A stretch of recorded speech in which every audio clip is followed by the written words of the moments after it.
তো কষ্ট হচ্ছে ভিতরে, যে হসপিটালে বসে থাকতে পারছি না, আমাদের সব ডাক্তাররা সবাই খুব ডিস্টার্বড। আজকে তো ওপিডি বন্ধ রাখা হয়েছে।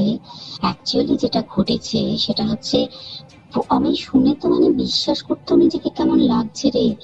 প্রত্যেকটা আমাদের ওয়েস্ট বেঙ্গলের প্রত্যেকটা মেডিকেল কলেজে, বিশেষ করে কলকাতার সরকারি মেডিকেল কলেজগুলোর প্রিন্সিপালরা, ডিপার্টমেন্টাল হেডরা, প্রিন্সিপালরা বিশেষ করে, তারা পাশ করানোর জন্য স্টুডেন্টদের কাছে রীতিমতো টাকা নেয়।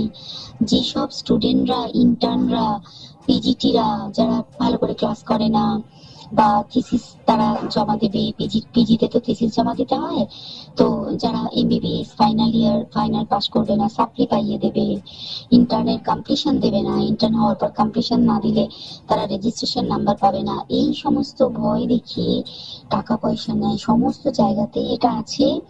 এর মধ্যে সব থেকে নিকৃষ্ট থেকেও নিকৃষ্টতম হচ্ছে সন্দীপ ঘোষ, প্রিন্সিপাল, যে তোর আমাদের কি বলে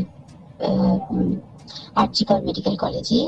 সেখানে ভাব যে ওনার একটা বিশাল নেক্সাস ছিল, যাতে উনি বেশ কিছু ইন্টার্ন, হাউস স্টাফ এদেরকে দিয়ে ওই নেক্সাসটা চালাতেন। তারা ওখানে একটা সেক্স র্যাকেট চালাতো, তারা একটা ড্রাগ র্যাকেট চালাতো। ড্রাগ র্যাকেট মানে ওই যে ওটাতে বলেছে না, ড্রাগ মানে শুধু ওই হিরোইন আর ব্রাউন সুগারের ড্রাগ খাওয়া বা মদ খাওয়া নয়। ড্রাগ মানে হচ্ছে যে কম দামে, কম টাকায় যে ওষুধ পাওয়া যায়, যে ওষুধ না জল ভগবান জানে, সেই ওষুধের মানে কোটি কোটি টাকায় যে টেন্ডার বেরোতো, তার সেই ওষুধ নিয়ে ওষুধ কোম্পানিগুলোর কাছ থেকে কোটি কোটি টাকা, সেই সমস্ত টাকার একটা বড় অংশ যেত পার্টি ফান্ডে, বুঝতেই পারছিস তাহলে। সেজন্য পার্টির একদমই কাছের উনি, পার্টির মানে একদম খুদ মানে ওপর লেভেলের একদম আসল জায়গাটার কাছে। তো এবার উনি এই যে নেক্সাসটা চালাতেন, তাতে রীতিমতো কোন ইন্টার্নকে উনি পাশ করাবেন, কোন পিজিটাকে উনি থিসিস কমপ্লিট করাবেন, সেগুলো সব ভয় দেখিয়ে টাকা নিতেন। আর তার হয়ে কাজ করতো ওই ইন্টার্ন হাউস স্টাফের একটা পুরো বড় নেক্সাস। এবার এই মেয়েটির যে পিজিটি, মেয়েটি অত্যন্ত ভালো, সে তার থিসিসটা কমপ্লিট করাবে না বলে হুমকি দিচ্ছিল। সে এটা জানতে পেরে গিয়ে বলেছিল যে আমি এরকম কোনোভাবেই মেনে নেব না, আমি এর বিরুদ্ধে আমি যাবো এবং আমি এর বিরুদ্ধে সব ফাঁস করে দেবো। তখন তাকে রীতিমতো ধমক দেওয়া হচ্ছিল। এটা চলছিল লাস্ট 6 মান্থস ধরে, 6 মাস ধরে তাকে হুমকি দেওয়া, তার প্রতি মানে বেশি বেশি প্রথমের দিকে কি করছিল, অত্যাচার করছিল। মানে কিরকম, বেশি বেশি করে নাইট ডিউটি দিচ্ছি, at a stress 36 hours duty, বেশি বেশি করে নাইট, বেশি বেশি করে খাটানো। এবং এগুলো সব জানে ডিপার্টমেন্টাল হেড, চেস্টের যে ডিপার্টমেন্টাল হেড সেও জানে, সিনিয়র পিজিটিরা সবাই জানে। প্রিন্সিপালের নির্দেশেই হচ্ছে এবং ওনার নেক্সাসের ছেলে মেয়েরাই কাজ করছে। তারা 6 মাস ধরে এটা করেছে। করার পরেও যখন ওকে আটকাতে পারেনি, তখন কি করেছে, ওই দিনকে ওরা ঠিক করেছে, যে দিনটাতে এই ঘটনাটা ঘটেছে সেদিন কতখানি প্ল্যান্ড এবং গট আপ গেম দেখ। সেই দিন ওই ঘরে, ওই সেমিনার রুমে প্রত্যেক দিনই 4 তলার আরো অনেকেই যারা সিনিয়র পিজিটি বা জুনিয়র পিজিটি, তারা কিন্তু বিশ্রাম নিতে যেত, অনেকেই ওই ঘরে যেত।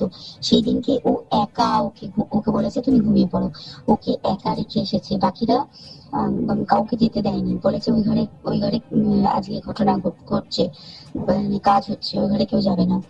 ওই ঘরে সেদিনকে ওর সাথে যখন খাওয়া দাওয়া করেছে বাকি 4 জন, সেই 4 জনের মধ্যে একটি মেয়ে পর্যন্ত ছিল। সে কিরকম মেয়ে চিন্তা কর, এটা ডাক্তার না জানোয়ার জানি না, আমি জানোয়ার বললেও জানোয়ারদের অপমান করা হয়, জানোয়ার সমাজে এরকম কাজ হয় না। তো ডাক্তার নাকি আমি বলতে পারবো না। সেই ইন্টার্ন মেয়েটি আরেকটি ইন্টার্নের গার্লফ্রেন্ড। তো তার সাথে ওই পিজিটি মেয়েটির প্রচুর ঝগড়া হয়েছে। ঝগড়া হওয়ার পরে তারা তো হুমকি টুমকি দিয়ে চলে গেছে, দিয়ে তারা বলেছে তুমি ঘুমো। এবার ও তো জানে না, ভালো মনে শুতে এসেছে।